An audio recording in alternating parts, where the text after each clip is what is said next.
examines media and politics. I have tried in every way I can to bring a spirit of fair inquiry and impartiality to my assessments.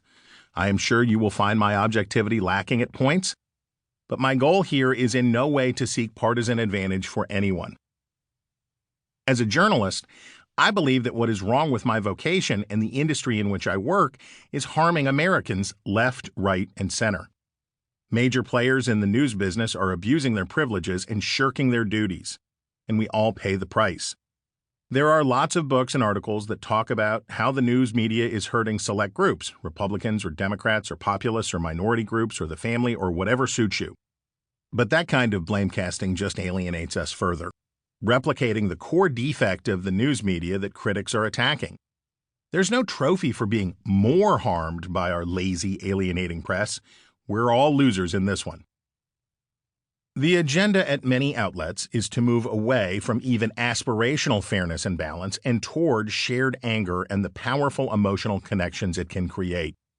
I started out talking about the problem at the Washington Post, not because it is an industry leader in monetizing hate, but because the paper was late to the conversion to brain-dead partisan tribalism.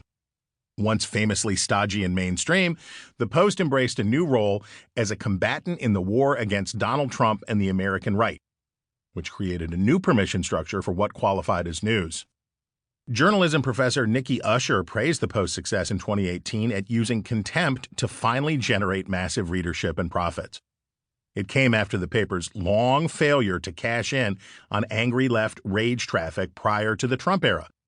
She put it this way in an interview with NBC News: "The Post is optimizing for anger a little bit better. The neatest part of the optimizing for anger trick is that editors can let the digital newsroom leaderboards do their work for them. Reporters who want to get ahead will keep churning out simplistic, low news value, highly clickable stories about Tupac-loving cops or stricken old right-wing clerics.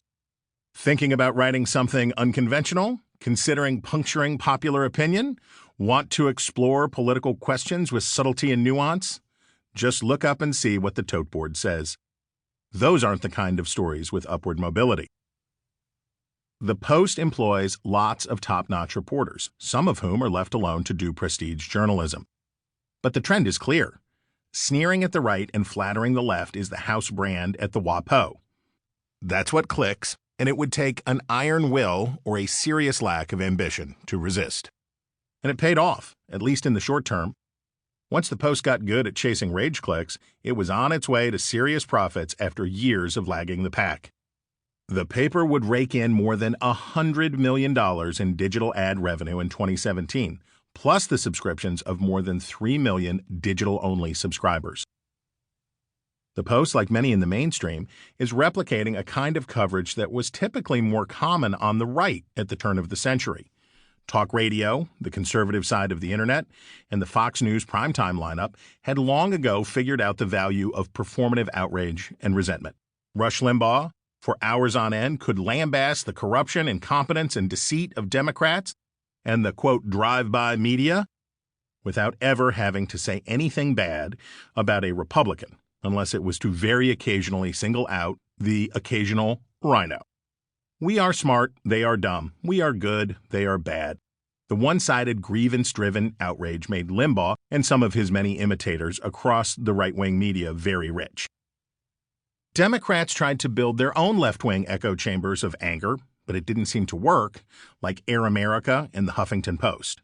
The process, though, was only just beginning. MSNBC's primetime shows may have been the junior varsity compared to Fox in ratings, but the playbook was now available for everyone to follow. Balanced, thoroughly reported news is hard to do, expensive, and often boring. Tribal outrage is easy, cheap, and entertaining.